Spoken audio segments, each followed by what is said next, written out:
Hi, everybody. Um, this is Lisa, Grandma Lisa, Mama Lisa. Go by many names, but anyway, sorry for the way I look, no makeup or anything, but I just wanted to touch base. I think I'm going to keep a video journal of, um, I guess, my journey to possible Alzheimer's. Um, on May 12th of 2023, I took a MRI, and I picked it up uh, several days later. And and this was done at Via Christi in Pittsburgh. And when I got the report and started walking back towards to the car, they had chairs lining the hallway. So I decided to sit down and read what it said. As soon as I read it, I just kind of dropped my head and the tears started coming out. Um, all I could think about was my grandma, and I was her caretaker for a long time, so that definitely made an impression in my mind. Um, but anyway, I knew as soon as I saw it that it was related to Alzheimer's. There was also some other stuff like a ischemic change that was in my head. That's moderate according to the records. But the main thing is the volume loss. And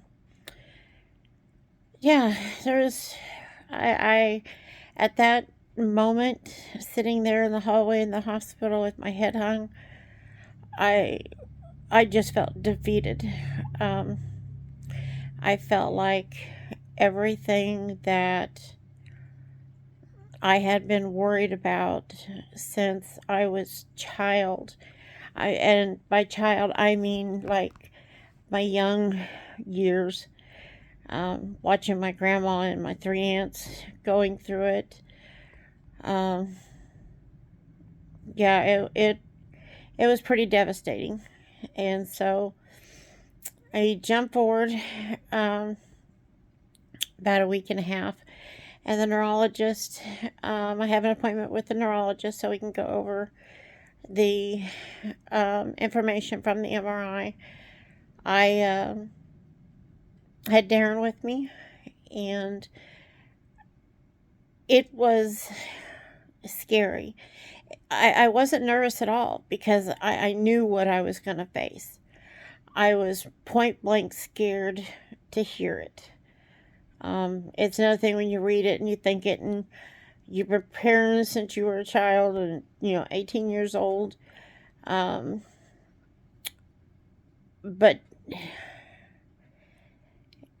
I don't know. I wasn't prepared um, to hear it, and so we went into the office, and the CNA was in there, and they got my vitals and all that good stuff, and updated all my medicines and things like that. Darren was a sweetheart. He kept reaching his hand over to me, um, just to let me know that he was there for me.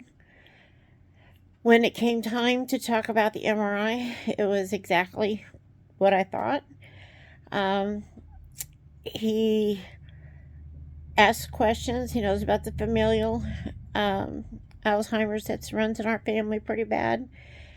And he said that he was leaning towards Alzheimer's, that it could be an infection, but he didn't think so.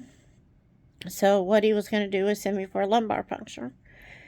I went to the lumbar puncture, and I was nervous about it, but it went through fine. Austin was there with me. He met us at the hospital, or the surgery center, and it was really wonderful to have him there. It was very comforting and brought me a lot of peace. And longest was waiting for those results. And then they came back borderline Alzheimer's, no infection, that My A beta was low, and with the familial and with that low, and with the MRI showing what it did, um, they're believing that it is Alzheimer's, and so they're sending me to further testing. They sent me to, or is going to send me to a memory clinic there in KU, but KU is full. I mean, they're booked out as far as they can go. They can't get me on. So what the letter said that in my chart, and that's what it's called, my chart from KU, where it holds all your information. There's a letter in there that says that they sent all the testing that needs done to the neurologist. Well, we know how that's going to turn out because neurologist is already leaning towards Alzheimer's, plus the lumbar test and the MRI test. So it's yeah, it's not looking good, unfortunately. But anyway, I'm gonna keep a journal going, and I love you guys. Whoever sees this and takes the time, uh, that means a lot to me from the bottom of my heart. Um, my kids are wonderful supporters.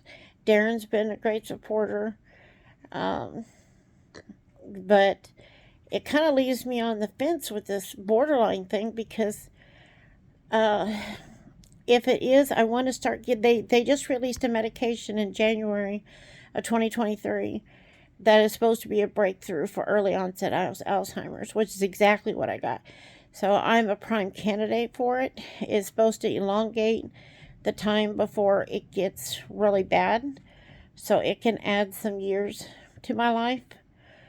Um, so if there's any inkling at all that I've got it, then of course I want to start on the medication so that um, we can get that going. I don't know about any side effects or anything like that, so there could be some bad ones. I don't know anything about it, but it is an infusion that I would have to get, and that's all I know. I don't know if it's once, twice, for the rest of my life. I don't know. So they probably don't even know because, like I said, it's released in January, but it was an emergency release from the government. It's approved, but it's got to go through the technical approval process. But it's a breakthrough enough where they allowed the medication, kind of like what they did with COVID.